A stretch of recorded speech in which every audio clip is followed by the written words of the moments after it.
par le Saint-Esprit et qui passe influencer maintenant le cœur de l'homme ou l'âme de la personne, influence maintenant son intelligence qu'il a peut-être acquise dans le monde. Amen.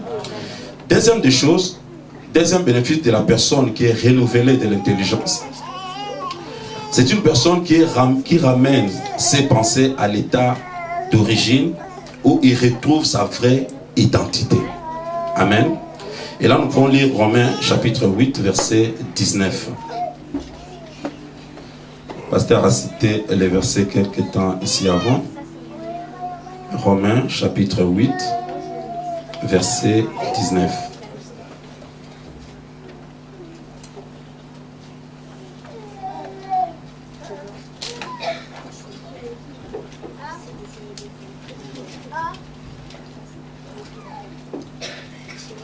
Romains 8, 19 dit ceci. Aussi la création attend-elle avec un ardent désir la révélation des fils de Dieu. Amen. Si la création attend avec un ardent désir la révélation des fils de Dieu, c'est que les fils de Dieu ont perdu quelque chose. Les fils de Dieu n'arrivent plus à révéler leur vraie identité. Et c'est pour cela, quand nous restons avec une intelligence qui est encore souillée, corrompue, nous ne pourrons jamais, nous avons l'Esprit de Dieu, nous avons reçu le Seigneur dans notre vie, mais nous devons faire un travail de prendre des grandes décisions pour qu'il y ait un changement dans notre vie. Parce que si nous n'arrivons pas à changer notre mentalité, à changer notre raisonnement, si nous n'arrivons pas à saisir ce que Dieu veut faire avec nous, nous n'arriverons jamais à le manifester. Parce qu'on ne fait que ce qu'on connaît. Amen. Alors ici, nous voyons que la Bible nous dit que la nature attend avec un ardent désir la révélation des fils de Dieu. Parce que auparavant, au commencement, la nature n'attendait pas la révélation des fils de Dieu parce que les fils de Dieu s'est révélé. Je parle d'Adam déjà dans le jardin. C'était une personne qui avait une connaissance, une intelligence qui était déjà en contact ou en relation avec l'Esprit de Dieu. Adam, c'est une personne que Dieu appelle et sans que Dieu lui passe par des enseignements, Dieu va lui demander de nommer les animaux. Les animaux qu'il n'a pas créés, que Dieu a créés. C'est que quand Dieu créait les animaux, Dieu lui-même avait des noms par rapport à ces animaux. Mais l'homme n'a pas encore été en relation avec Dieu par rapport à un enseignement pour comprendre comment s'appelait tel animal. Mais Dieu appelle Adam et il dit Adam, nomme ces animaux. Mais Adam maintenant prend la responsabilité. Tout simplement parce que son esprit est en relation avec l'Esprit de Dieu. Et tous les noms que Adam va donner, Dieu va contredire aucun nom. Or, le nom définit et qualifie la chose. C'est que quand il parlait de lion, c'était réellement un lion par rapport à ses attributs et qualités. Et il a donné des noms par rapport à une intelligence qui était ouverte à l'Esprit de Dieu. C'est une personne qui sait ce que Dieu sait. Il sait penser, son esprit est en relation avec l'Esprit de Dieu. La même personne, une fois dans le péché, son esprit est souillé. Nous allons voir par la suite, la race d'Adam toujours va commencer à fuir même les animaux, à peur des animaux. Et l'homme n'est plus en relation même avec la nature. C'est comme si la nature commençait même à dominer sur l'homme. Et maintenant la Bible dit que la nature attend la révélation du Fils de Dieu. Or cette révélation arrive quand maintenant les fils de Dieu vont prendre conscience que non seulement ils ont reçu le Saint-Esprit, mais ils doivent aussi renouveler leur intelligence, leur mentalité. Parce que tout ce que nous avons acquis comme connaissance, la plupart étaient erronés. Et cela a vraiment obligé à conditionner notre façon de faire, notre façon de parler. Et cela a amené une mentalité en nous. Et cette mentalité doit être brisée pour accepter la mentalité de Dieu. Amen. Alors quand nous arrivons à ce point, nous pouvons dire que non seulement je reçois Jésus dans ma vie comme Seigneur et Sauveur, mais j'ouvre mon esprit afin que mon esprit soit en relation avec l'Esprit de Dieu et je commence à accepter la parole de Dieu pour que la parole de Dieu maintenant lave mon esprit, mon intelligence et me donne l'intelligence de Dieu. Je vais voir comme Dieu, je vais attendre comme Dieu et je vais faire maintenant comme Dieu. C'est à ce niveau-là que nous allons commencer à manifester la nature des fils de Dieu. Amen. Parce que notre intelligence est lavée par le sang de Jésus, mais notre intelligence aussi est influencée par l'Esprit de Dieu et nous commençons à penser comme pense l'Esprit de Dieu, nous commençons à voir comme Dieu voit les choses et nous sommes en quelque sorte la continuité de son œuvre comme Dieu le voulait au commencement sur la terre. Alléluia. Et nous allons aussi comprendre que les mêmes personnes qui ont été touchées par l'Esprit de Dieu, ce sont des personnes dont l'intelligence a été renouvelée parce que Dieu a bien voulu les impacter. Dieu a voulu les toucher, particulièrement par une révélation. Et quand tu reçois une révélation, ton intelligence aussi change, ta façon aussi de penser, de raisonner change. Et ça change aussi complètement ta mentalité. Et tu vas commencer à penser, à parler, à faire des choses selon la nouvelle connaissance que tu viens d'acquérir par le Saint-Esprit. C'est pour cela que nous voyons, j'avais donné l'exemple d'Adam, mais si nous voyons aussi Pierre, Dieu a bien voulu aussi toucher la vie de Pierre, parce que ce sont des personnes qui allaient un jour après Christ rester avec la responsabilité de l'Église. Alors qu'est-ce que Dieu va faire? Jésus amène les 3 apôtres sur la montagne, Jean, Jacques et Pierre, et pendant qu'ils étaient là, il y a une transfiguration. Jésus va changer complètement. Et quand il change, il y a 2 personnes qui se présentent. Et quand ces 2 personnes se présentent, sans qu'il y ait un temps où on peut enseigner à Pierre qui sont ces 2 personnes, mais ils vont directement comprendre que les 2 personnes qui sont à côté de Jésus, il s'agissait de Moïse et d'Élie. Alors ils ne sont pas des contemporains de Moïse et d'Élie, ils n'avaient même pas une photo de Moïse ni d'Élie. Mais dès qu'ils ont vu ces 2 personnes, comme leur intelligence a été renouvelée, comme ils étaient dans la gloire, ils pouvaient voir, ils pouvaient comprendre comme Dieu. Du coup, ils ont compris que celui-ci c'est Moïse et celui-là c'est Élie. Ça c'est une intelligence qui est renouvelée. C'est une âme qui ne pense plus comme celui qui est resté sur la terre, une âme qui est encore souillée, mais c'est une âme qui est touchée. L'intelligence est touchée, et la connaissance est touchée. D'ailleurs, vous allez voir qu'une personne qui a grandi et dans une connaissance qui est souillée, comme nous l'avons vu, c'est une personne qui est influencée et sa mentalité, son comportement aussi est influencé. Nous voyons même des enfants, étant encore bébés, les enfants manifestent des choses qui se passent au niveau de l'âme, telles que la peur. Or, normalement, un enfant ne peut pas avoir peur parce qu'il n'a pas encore connu des situations de peur. Mais l'enfant naît avec. Vous pouvez soulever un enfant comme ça, il manifeste la peur.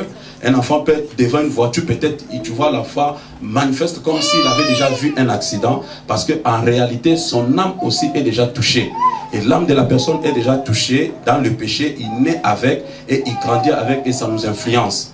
Nous autres aussi, étant aussi la plupart des Africains, nous sommes nés dans des contextes, nous avons grandi dans des contextes qui ont vraiment influencé notre mentalité, notre façon de vivre et de voir les choses. Et en étant encore des enfants, la plupart de nous, les parents avaient l'habitude les soirs de nous raconter des histoires. Au lieu que ce soit des histoires un peu gaies, mais c'était des histoires d'horreur. Parfois on nous parle de sorciers, on nous parle de choses qui faisaient peur et après, les enfants allaient dormir dans cet état-là. Et ça influençait déjà la vie de plusieurs. On vous disait par exemple, avant dans toute la maison, il faut faire ceci, tout cela. Toutes ces choses ont influencé notre comportement. Ça fait que beaucoup de gens ont grandi dans la peur.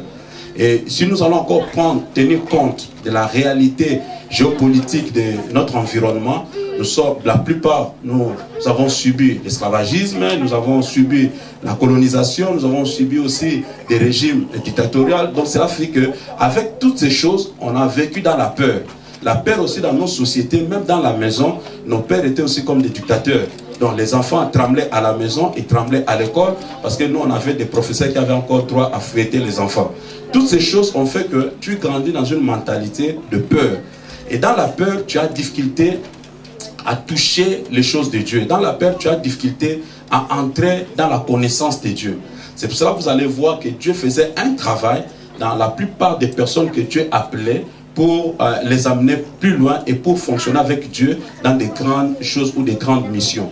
Et la première des personnes que Dieu va travailler, ça sera la personne de Moïse. Dieu appelle Moïse dans le désert, mais Dieu appelle Moïse avec...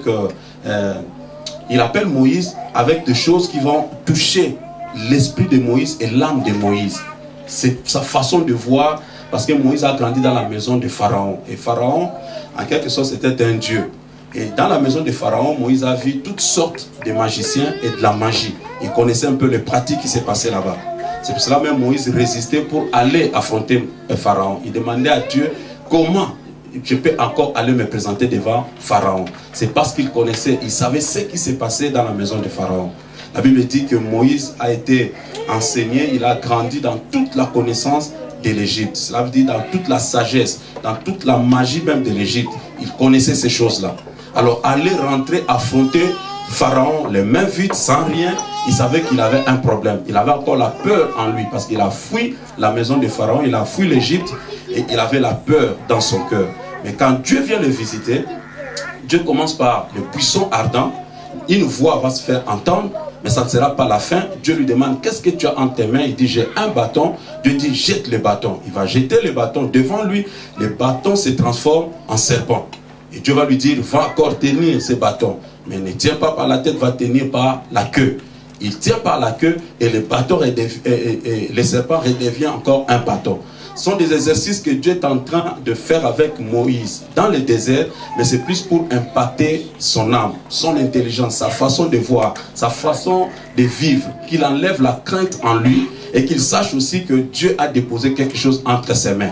La seule personne qui savait devant Pharaon qu'il avait quelque chose d'autre à part le bâton, c'était Moïse. Parce qu'il a vécu ces choses dans le désert. Mais il y a une partie que Dieu va révéler dans ta vie, mais il y a une deuxième partie que Dieu ne révèle pas. La deuxième partie était que Moïse ne savait pas que son bâton, et que le bâton de Moïse et le bâton de magicien allait se transformer aussi en serpent, et surtout que son bâton ou son serpent allait avaler le bâton de magicien. Cette partie-là, Dieu l'avait cachée. Parce que quand le bâton de Moïse s'est transformé en serpent, le bâton aussi de magicien transformé en serpent, Moïse était là. Il ne savait pas qu'est-ce qui allait se passer. Parce que la deuxième partie n'était pas exercée dans le désert. Il s'était arrêté seulement à jeter et à prendre. Je vais dire à une personne, dans le renouvellement de l'intelligence, Dieu va te révéler des choses, mais il y a aussi une deuxième partie que Dieu va cacher. Et cette deuxième partie va t'amener dans une gloire excellente. Donc si tu m'écoutais, tu allais dire amen encore très fort.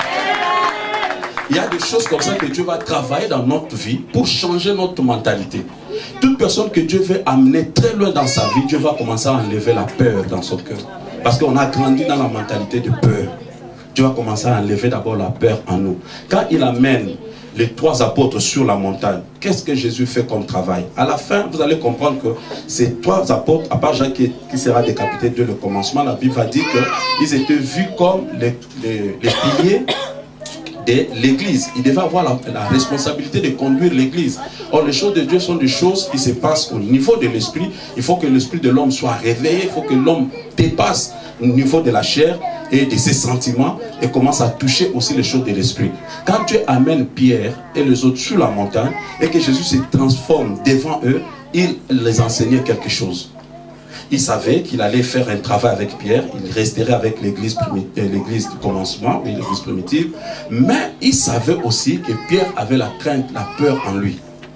Et si Pierre, qui devait rester avec l'église, bien qu'il va recevoir le Saint-Esprit, devait avoir une connaissance haute de Jésus. Mais quand il va voir ces choses, la Bible va dire que Pierre va dire, faisons 3 tentes ici et restons ici. Alors que c'est Pierre qui parle à une femme et des enfants.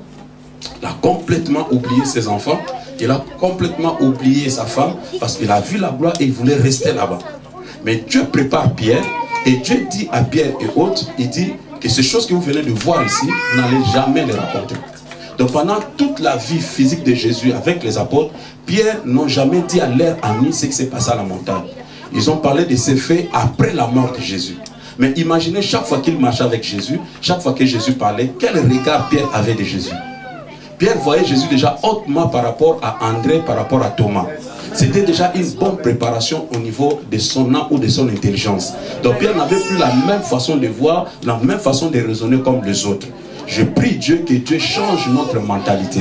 Que Dieu brise des choses qui ont été construites par des dogmes, par des styles qui n'ont rien à voir avec la parole de Dieu. Alléluia. Tellement que notre façon de raisonner, de penser, notre intelligence est touchée, nous avons difficulté à nous épanouir dans les choses de l'esprit. Or, là où Dieu nous amène, ce ne sont pas des choses de la chair, ce sont des choses de l'esprit. C'est pour ça que vous allez voir même dans l'Ancien Testament, toute personne que Dieu appelait, Dieu faisait des rites autour de la personne. Il y avait beaucoup de rituels. On doit faire ceci, tout cela. C'était pour préparer la personne et arriver à amener la personne dans une dimension de comprendre qu'il n'est plus la même personne. Est-ce que quelqu'un me suit? On faisait tant de cérémonies autour de la personne pour dire tout simplement à la personne que tu ne restes plus la même personne. C'est pour changer la personne au niveau de son mental et ne plus penser comme il pensait avant. Et maintenant de croire qu'il est devenu une autre personne et il va maintenant fonctionner dans une autre dimension. Or, la dimension Dieu nous appelle, étant ses enfants, ce n'est pas encore la dimension de la chair, ni la dimension de l'âme, c'est au niveau de l'esprit. Donc nous devons entrer dans cette dimension. Or, pour entrer dans cette dimension, nous avons beaucoup de difficultés parce que nous sommes bloqués au niveau de notre âme. Imaginez, il y a beaucoup de personnes qui ont fait des expériences, même dans ton temps de prière. Parfois, tu sens quelque chose, c'est comme s'il y a une présence. La personne veut tout ça. Le premier réflexe, c'est de sortir de là. C'est d'ouvrir les yeux et de contrôler. Parce qu'on n'aime jamais être contrôlé, mais on veut contrôler les situations. Parce que notre esprit n'est pas préparé aux choses de Dieu. Or, Dieu est esprit. Aussi longtemps que nous ne serons pas ouverts aux choses de l'esprit, nous aurons une difficulté à avancer avec Dieu dans la dimension spirituelle. Imaginez que l'église vient à peine de naître, une personne qui ne sait rien, sachez de Philippe, il a suivi l'unique éthiopien, il a enseigné, et ils se sont retrouvés très loin de Jérusalem. La Bible dit ceci, que Dieu l'a pris de là où il était et il l'a ramené à Jérusalem. Sans train, sans métro, sans avion. Dieu l'a pris de là où il était, il l'a ramené à Jérusalem. Si c'est nous, nous aurions beaucoup de difficultés à accepter ces transports. Parce que, en fait, on est né avec la peur des sorciers. Tout ce qui nous dépasse, c'est de la sorcellerie. Parce que notre âme n'est pas préparée. Parce que notre âme n'a pas été impactée. Et notre âme nous bloque trop pour vivre des grandes choses de Dieu. Alors Dieu préparait toutes ces personnes qu'il appelait, des personnes comme des Pierre. Il a préparé aussi Moïse, afin que la peur soit brisée en lui. Si nous n'arrivons plus à briser la peur, ça sera trop difficile aussi d'avancer dans les choses de Dieu. Parfois, on veut faire quelque chose par rapport à l'œuvre de Dieu, mais on a peur si on échoue. Le premier réflexe dans notre vie, c'est l'échec.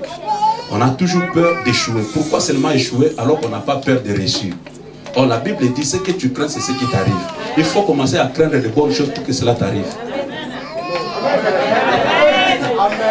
Les gens ont peur d'investir parce que je peux perdre mon argent. Pourquoi tu penses seulement à perdre? C'est la mentalité. Il faut commencer à craindre d'être riche. Comme ça, tu deviendras riche. Parce que ce que tu crains, c'est ce qui t'arrive. Alléluia. Vous allez voir, une fois, en 91, nous étions dans une formation biblique à Harare. J'étais encore un jeune pasteur. Je devais avoir 23 ans à l'époque. On était avec quelques pasteurs angolais, congolais, tout cela. On s'est retrouvés dans un milieu où il y avait plusieurs pasteurs anglophones et des pasteurs qui sont venus aussi de Zimbabwe, de Mozambique. Plusieurs pasteurs. On était ensemble et pendant la pause, on regagnait nos chambres. Et quand on regagnait nos chambres, il y a un grand chien qui a surgi, on ne sait pas d'où il sortait. Et le chien a commencé à aboyer. Alors, nous étions tous des pasteurs. Mais les pasteurs qui ont pris la fuite, c'était des pasteurs congolais, angolais. Et les pasteurs anglophones sont restés. Et ils nous ont regardés. Ils disent, oh, man of God, in Jesus' name. Ils ont parlé devant les chefs, puis ils nous ont appelés de loin où nous étions déjà. On les a rejoints, puis on a continué. C'est comme si nous étions tous des pasteurs, mais on n'était vraiment pas dans un même niveau. Il y avait des pasteurs qui avaient encore la peur dans leur cœur. Il y avait des pasteurs aussi qui ont transcendé la peur. Alléluia. Donc tout cela, ça influence notre vie et ça influence aussi notre appel. Ça influence trop notre appel. Il y a des gens qui devaient déjà à cette époque manifester la puissance de Dieu dans une autre dimension, mais à cause de leur mentalité, à cause de la peur qui règne encore dans leur vie, ils ont difficulté à atteindre les choses de l'esprit. Alléluia. Alléluia. Si Dieu renouvelle nos pensées, nous allons retourner dans notre vraie identité. Et si notre intelligence est renouvelée, nous aurons comme référence, la première, ça sera la parole de Dieu, que le pasteur hier a appelé l'autorité finale. C'est une personne, vous allez voir par exemple dans Josué 1:8, la Bible dit que si tu ne t'éloignes pas de cette parole, et si tu la médites jour et nuit, c'est alors que tu réussiras, c'est alors que tu auras du succès. Quelqu'un dernièrement nous a dit, mais c'est très facile de réussir alors. Il faut méditer seulement jour et nuit. Tu vas réussir et tu auras du succès. Mais les gens ont peur de réussir. Chez nous, les premiers réflexes, je parle comme africain, le premier réflexe de réussir, c'est il faut voir le marabout, il faut voir le sorcier. C'est pour ça que quand quelqu'un commence à réussir, même dans notre milieu, on commence à le soupçonner. C'est comme si on ne croit même pas à la Bible qu'on est en train de lire, que la Bible a la possibilité, Dieu a la possibilité de bénir et de changer des personnes. On peut être ici ensemble, on prie, on demande à Dieu de se manifester. Mais dès qu'un paralytique va laisser le béquille ou bien un aveugle va commencer à voir, on va crier, on va crier comme si c'était quelque chose d'extraordinaire. Vous savez pourquoi? Parce que d'abord, on n'est pas habitué, puis on est incrédule. C'est qu'on ne croit même pas que Dieu allait faire ça. Et si Dieu le répète 2-3 fois avant que nous finissions la convention, les gens iront dire, parce qu'il faut faire attention avec ces pasteurs-là, parfois ils ont la magie. Parce qu'on ne croit pas que Dieu peut faire ça. Alors on prie et on dit que Dieu peut le faire. Lis très bien la Bible. La Bible va nous dire, un jour pendant la nuit, l'apôtre Paul était en train de prêcher. Il y avait un enfant qui suivait l'enseignement, qui était tombé et mort. Mais cela n'a pas à couper la réunion. L'apôtre Paul est allé, il a prié, l'enfant a été ressuscité, il a repris sa place et l'enseignement a continué jusqu'au matin. C'est que c'était normal de vivre la résurrection. Amen. Il faut que des choses extraordinaires, des choses de Dieu deviennent ta vie. Que ça ne soit pas des choses étranges, mais que ça devienne ta vie. Parce que ton esprit est tellement touché, ton esprit est tellement, ton intelligence est renouvelée et permet maintenant à ton esprit et à ton corps à toucher des choses de Dieu. C'est très important. Alléluia. Alléluia. Si notre intelligence est renouvelée, nous allons prendre la parole de Dieu comme autorité finale. Vous allez voir quand le diable vient, il vient tenter Jésus. C'est que tout ce que Jésus a comme réponse, c'est la parole de Dieu. Il est écrit. Il est écrit. Parce qu'il a les dépôts, comme a dit l'homme de Dieu. Il a la parole. Et la parole qui est en lui, c'est la parole qui a transformé maintenant son âme et son intelligence. Il ne pense qu'en vertu de la parole. Tellement qu'il croit à la parole, il confesse la parole. Son intelligence est marquée par la parole de Dieu. Alléluia. Alors si la parole de Dieu marque ton intelligence, marque ton âme, tu auras, ce sera en quelque sorte quelque chose que tu vas bénéficier de la part de Dieu pour commencer maintenant à fonctionner, pour commencer maintenant à penser, pour avoir la mentalité de la parole de Dieu. Tu crois par rapport à la mentalité de la parole de Dieu. Tu crois au principe de la parole de Dieu. Alléluia.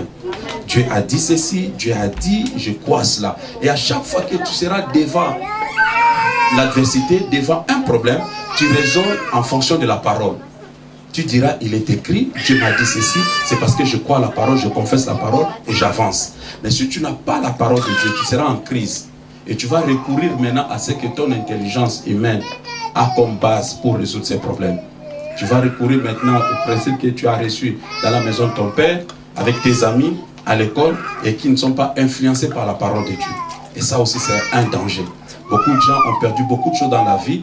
Ils ont aussi détruit complètement leur vie à cause des raisonnements de la vie, à cause de ce qu'ils ont reçu de leurs amis, ou peut-être ailleurs, que influencés par la parole de Dieu. Amen. Cette même personne va bénéficier de pensées qui sont nouvellement orientées afin d'avoir le discernement de ce que Dieu veut de nous ou de comprendre la volonté de Dieu. C'est compliqué aujourd'hui, nous prions, nous cherchons la volonté de Dieu. Mais très souvent la Bible dit, nous prions, nous ne recevons pas parce que nous prions pour satisfaire nos besoins et cela n'est pas dans la volonté de Dieu. Mais comment comprendre maintenant la volonté de Dieu? Il y a quelqu'un qui a dit, prier c'est justement réclamer ou demander ce qui t'appartient. Parce qu'en réalité, c'est Dieu qui a toutes ces choses entre ses mains. Et toi, tu viens seulement et tu demandes ce qui est à toi entre les mains de ton Dieu. Or, pour comprendre ces choses, il faut avoir une intelligence renouvelée. Si ton intelligence n'est pas renouvelée, tu resteras charnel. Tu demanderas que pour satisfaire tes propres besoins. Mais tandis que si ton intelligence est renouvelée, ton intelligence est impactée ou influencée par l'Esprit de Dieu. Et c'est seul l'Esprit de Dieu qui connaît les pensées de Dieu. Et l'Esprit de Dieu peut te faire comprendre facilement ce qui est la volonté de Dieu. Tu n'auras plus de problème, tu ne vas plus combattre pour comprendre la volonté de Dieu, parce que ton esprit est influencé par l'Esprit de Dieu. Et c'est seul l'Esprit de Dieu qui connaît la volonté de Dieu. Puisque tu viens en harmonie avec l'Esprit de Dieu, tu comprendras aussi la volonté de Dieu. Amen. Un autre point. Un homme renouvelé comprend les choses selon Dieu et non selon les mondes. Deutéronome 29, verset 29.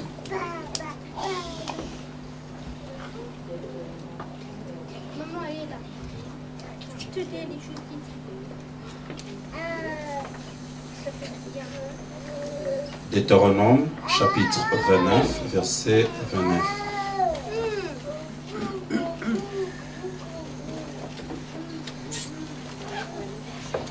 La Bible dira, les choses cachées sont à l'Éternel notre Dieu, les choses révélées sont à nous et à nos enfants, à perpétuité, afin que nous mettions en pratique toutes les paroles de cette loi. Les choses cachées sont à l'Éternel notre Dieu, et les choses révélées sont à nous et à nos enfants. Un homme renouvelé, une personne renouvelée, qui a une intelligence renouvelée, va comprendre les choses selon Dieu et non selon le monde. Ta compréhension va changer. Parce que ta compréhension est touchée par l'Esprit de Dieu. Et puisque tu as l'Esprit de Dieu, tu vas comprendre maintenant la volonté de Dieu. Et quand tu comprends la volonté de Dieu, tu comprends les choses selon Dieu maintenant. Qu'est-ce que Dieu pense par rapport à telle chose? Qu'est-ce que Dieu pense par rapport au mariage? Qu'est-ce que Dieu pense par rapport à mon appel? Qu'est-ce que Dieu pense par rapport à ma famille? Toutes ces choses, tu vas les comprendre, non selon le monde, mais selon Dieu. Et quand tu comprends les choses selon Dieu, ça deviendra très facile. Dernièrement, j'ai reçu une femme à l'église, une Italienne, juste après le culte. Elle a insisté de me voir, c'était un dimanche, j'étais un peu fatigué, je voulais partir, mais elle a tellement insisté, et c'était sa première fois pour moi de la voir à l'église. Alors j'ai accepté qu'elle puisse entrer et qu'on puisse parler. Et quand cette femme entre au bureau, elle commence à me parler de sa fille. Mais après, elle va me dire que mais cette fille-là, elle a dit, Sandra est devenue Sandra. Je dis, mais comment Sandra est devenue Sandra? Maintenant, elle va me faire voir des photos dans son portable de sa fille, vraiment une belle fille. Maintenant, il dit, regarde comment Sandra est devenue Sandra. Donc, féminin c'est A en italien et puis masculin c'est O. Donc, Sandra est devenue Sandra. Il me montre maintenant des photos et dans ces photos, sa fille est devenue complètement un homme. Transformé, tout ça. Maintenant, il me dit que non, mais elle a 17 ans, elle veut commencer à prendre des hormones pour complètement changer tout cela. Et qu'est-ce que tu penses? Elle me dit qu'elle est chrétienne depuis tant d'années. Je dis, mais toi aussi, qu'est-ce que tu penses? Elle dit, mais pour moi, c'est normal, parce qu'il y a beaucoup de gens aussi qui sont comme ça. Moi, je dis, non, ce n'est pas la volonté de Dieu. Elle dit, mais pour les gens qui sont comme ça, je dis, mais des gens qui sont comme ça sont en dehors de la volonté de Dieu. Alors, il y a une personne qui est dans la vie chrétienne, mais il a difficulté à comprendre la volonté de Dieu par rapport à un problème qu'il est en train de traverser dans sa maison. En plus, il va me dire, mais je connais tant de personnes qui vivent dans cette condition, alors toi tu vas me dire que ces personnes iront en enfer. Mais je ne regarde même pas, je regarde mon mari. Je regarde son mari, c'est un homme barbu, costaud, qui a pris un bébé entre ses mains. Il dit, voilà mon mari, mais tu dois savoir que lui il était Alexandre, elle est devenue Alexandre. Donc même le mari qui parle là, c'est une fille, c'est une femme, mais qui a pris des hormones. Mais moi c'était la première fois, j'étais choqué. Ce jour-là j'avais difficulté même à manger, parce que c'est la première fois de voir de telles choses. Un homme barbu, costaud, quand tu le croises en plein rue, c'est un homme, mais il me dit que c'est une femme. Et maintenant il veut faire encore des opérations pour vraiment essayer de devenir vraiment un homme. Mais comment tu vis avec lui? Est-ce que c'est lui le père de... Non, il dit que ce n'est pas lui le père, mais je vis avec lui comme mon mari. Donc il a déjà un enfant, une fille qui va devenir un homme, et il a déjà aussi une femme qui est devenue un homme dans la maison. Très compliqué. Alors de telles personnes, avec leur foi, avec la parole de Dieu, tu comprends qu'elle a encore une intelligence souillée. Elle ne sait pas discerner la volonté de Dieu. Elle était dans la confusion, elle ne voulait pas croire que ce n'était pas la volonté de Dieu. Ça peut arriver, c'est leur tendance, ils sont nés comme ça, qu'est-ce qu'on peut faire, tout ça. Et continuer de les défendre. Donc nous pouvons être dans la parole, nous pouvons vivre aussi dans l'église, mais on n'a pas une intelligence renouvelée. On ne comprend pas des choses, on ne comprend pas quelle est la volonté de Dieu. Et c'est très dangereux par rapport à notre époque, à notre génération, avec tout ce que nous sommes en train de vivre et par rapport à nos enfants. Alléluia. Un dernier point. La personne qui est renouvelée, c'est une personne qui non seulement est renouvelée au niveau de son intelligence, il est renouvelé, comme a dit aussi le pasteur hier, des renouvellement de l'homme intérieur. Ça commence d'abord par l'homme intérieur. Dieu commence un travail de l'intérieur. Il y a des bénéfices dans ta vie parce que tu vas comprendre que tout ce que Dieu fait dans ta vie commence d'abord de l'intérieur. Et quand ça commence de l'intérieur, ça va influencer l'extérieur. Et en commençant par l'intérieur, nous allons voir qu'il y a beaucoup de personnes qui ont bénéficié du renouvellement de l'intelligence. Ça va t'aider à aller plus loin dans ta vie, surtout dans ta vie chrétienne. Prenons Ephésiens 4, 24.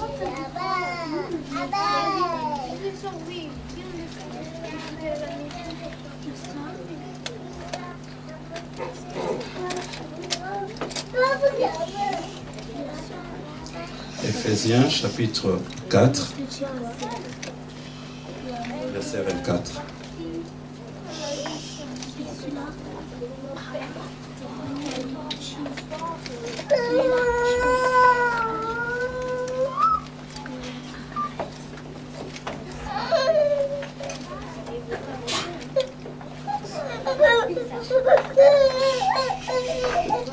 La Bible dit, et à revêtir l'homme nouveau, créé selon Dieu, dans une justice et une sainteté qui produit la vérité.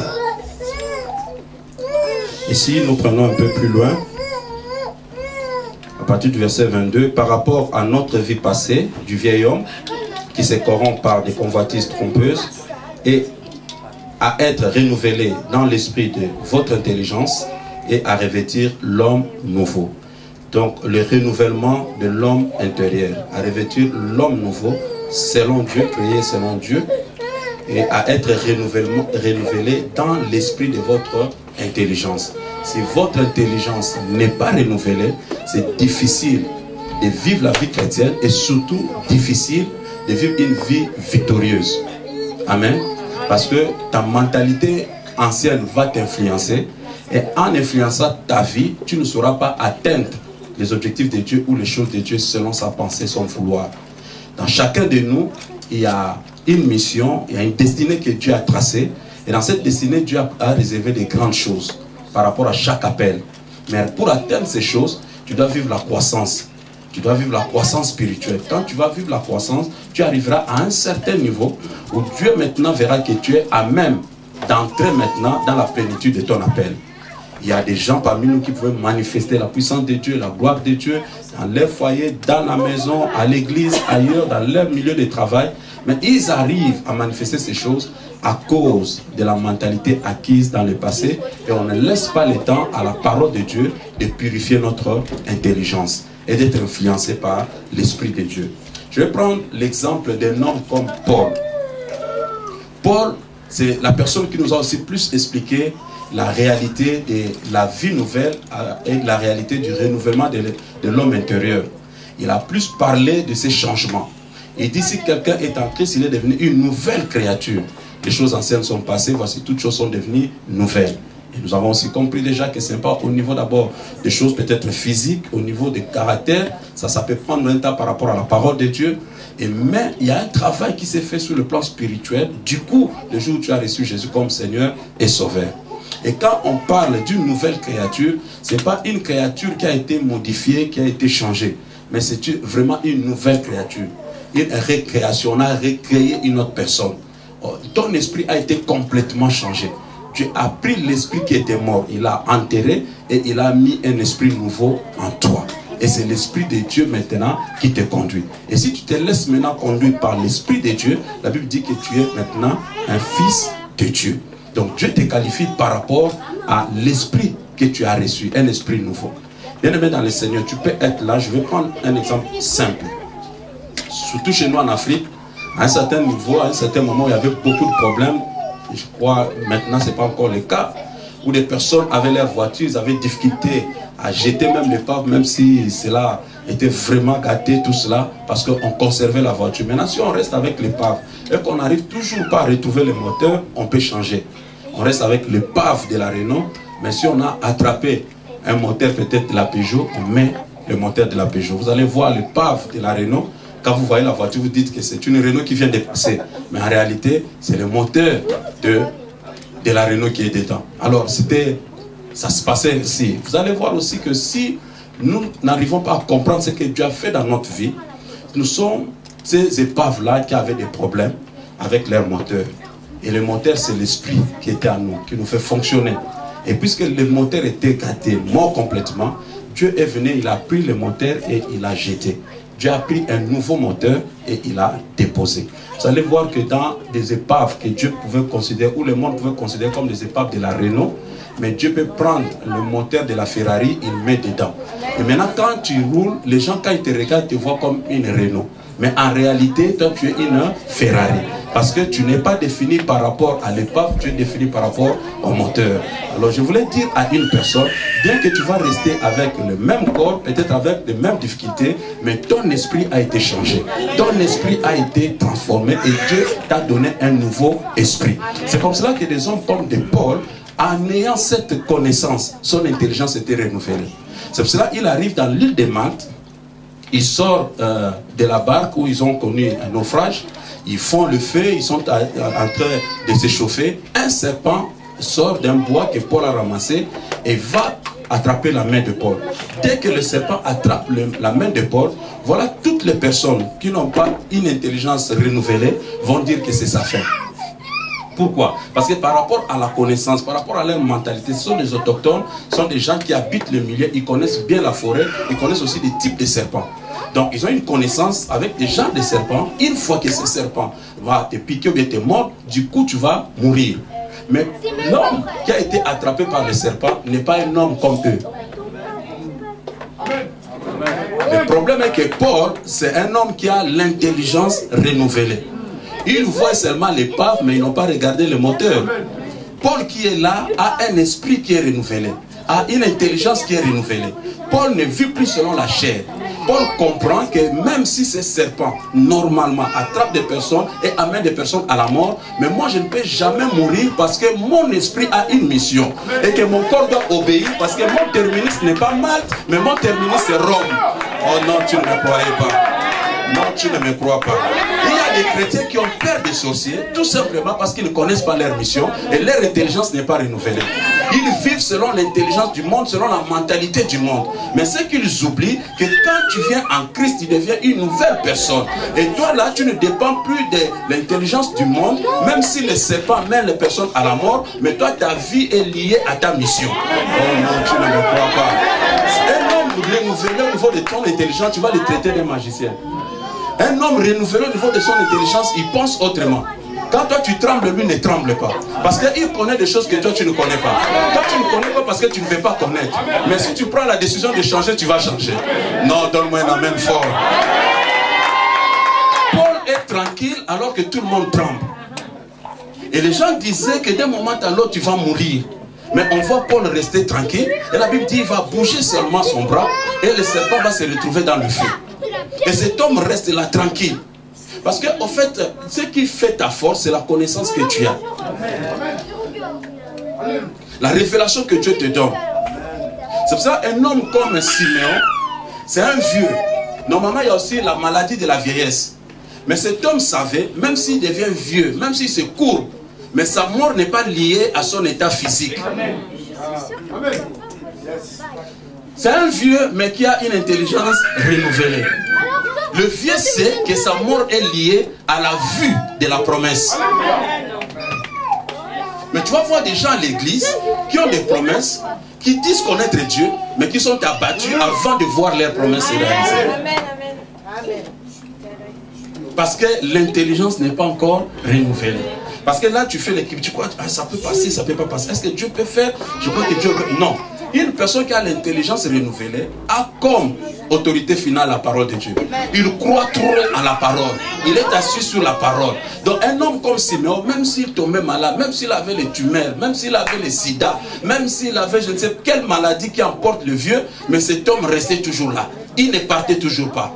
Mais quand ce jour-là est arrivé, la Bible dit, poussé par l'esprit, il est arrivé au temple. Quand il a tenu le bébé, il a béni le bébé, il a dit, Seigneur, maintenant tu peux prendre ton serviteur. J'ai dit à une personne, ne marche pas selon ce que les médecins t'ont dit, mais marche selon un ainsi dit l'Éternel sur ta vie.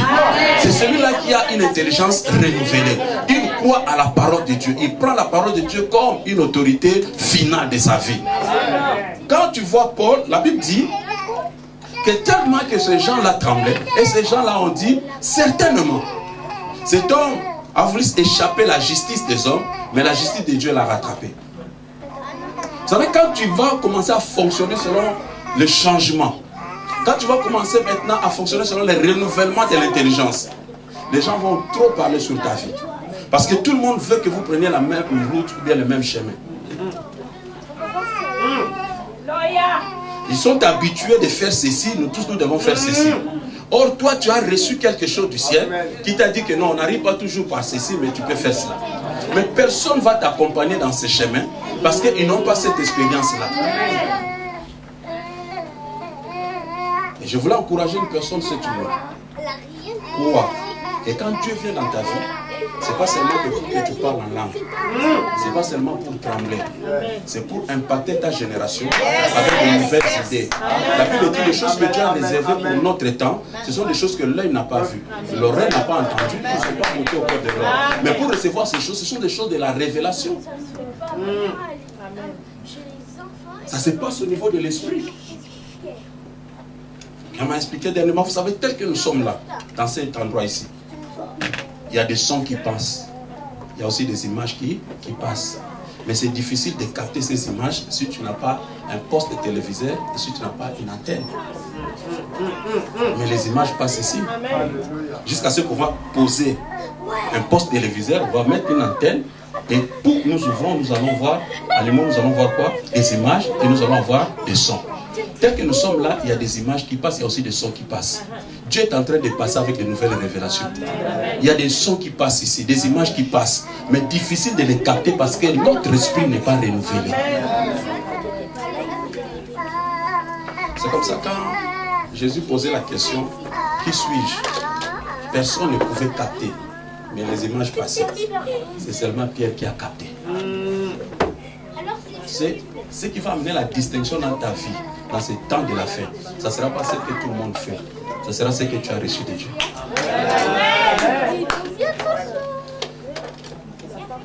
Écoutez, faire tout ce que tout le monde fait t'amène dans l'ordinaire. Et c'est normal parce que tout le monde le fait. Si tu dois bien le reçu, il faut bien le faire. Mais ce qui va te distinguer, c'est quand tu vas comprendre qu'est-ce que toi tu dois faire en particulier. Et ça, on ne le comprend pas comme cela. On apprend tout le monde, on apprend à l'école avec le même professeur. Mais c'est la révélation de la compréhension qui va te changer. Je voudrais aider une personne ce soir. Quand Jacob est condamné par son beau-père, il dit tu ne peux pas sortir d'ici. Avant de sortir d'ici, toi tu auras seulement les bêtes qui sont achetées. Physiquement, il sentait que c'était impossible et difficile. C'est un homme tellement qu'il avait confiance en la parole de Dieu. Son intelligence était ouverte à accepter ce que Dieu lui montrait. Et Dieu lui a donné une révélation qui n'existait pas même à l'époque jusqu'à présent. Et cela a amené à un changement dans sa vie. Qu'une personne puisse comprendre ce soir que Dieu agit encore jusqu'à présent. Dieu change encore de vie jusqu'à présent. Je vais dire cette chose, il y a le couple de mon ancienne de l'église qui est là, mon diacre aussi avec sa femme.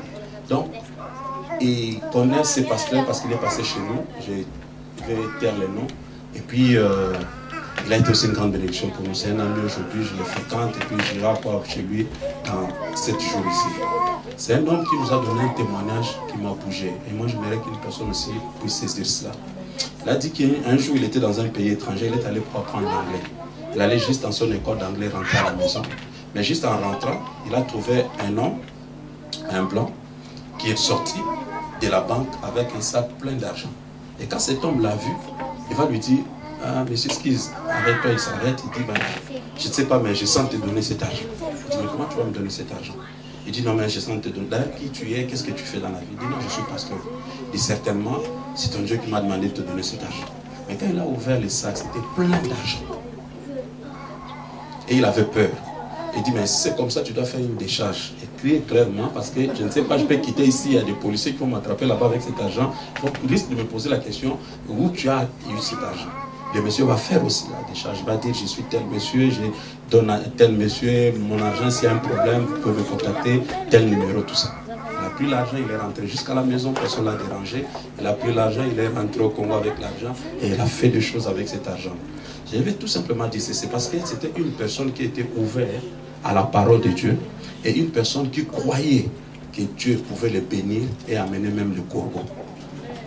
Le problème, c'est quoi, bien aimé dans le Seigneur? Tellement que notre mentalité est influencée, la crainte est entrée dans notre cœur, on ne peut pas vivre le miracle d'Élie sachant déjà que les corbeaux sont des bêtes qui sont des bêtes impures. Mais ces bêtes impures amènent quelque chose à manger. Cet homme-là a pris ces choses et il a bouffé. Si je suis apôtre ou archi-apôtre, archi-bishop, archi-pape, je vais commencer par des réflexes pentecôtistes à chasser les démons. Parce que l'intelligence n'est toujours pas encore renouvelée. Tu vois une personne que tu ne connais pas, il te donne la dit, ça c'est certainement me chercher des problèmes. Laissez-moi dans ma position. Or, tu ne sais pas, c'était le jour de ta visitation. Le problème, c'est que ton intelligence doit être renouvelée. Tu dois comprendre comment Dieu fonctionne. Et qu'est-ce que Dieu me veut par rapport à cette époque. Quel est le plan de Dieu par rapport à ces temps dans ma vie? Parce que c'est un temps, c'est un Dieu de temps et de circonstances. Pendant ces temps, Dieu a encore des choses à faire avec nous, à faire avec l'Église, à faire avec ta génération, mais Dieu peut passer par toi. Mais il faut maintenant être sensible pour capter les choses de Dieu.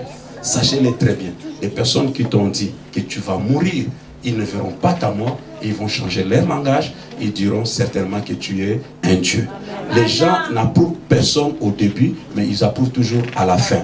C'est à la mort de Jésus qu'un soldat romain a dit, certainement cet homme est un fils de Dieu. Mais quand il le fouettait, il n'a pas vu qu'il était fils de Dieu. Quand il crachait sur lui, il n'a pas vu, mais il a vu à la fin. Ne sois pas pressé par rapport à la vision que Dieu t'a donnée. Continue de marcher parce que tu sais que tu l'as capté de quelque part et que ton intelligence est renouvelée. Tu ne vis pas comme tout le monde. C'est à la fin que les gens diront que certainement tu étais un homme de Dieu, certainement tu étais un enfant de Dieu, tu étais un serviteur de Dieu. Que Dieu vous bénisse.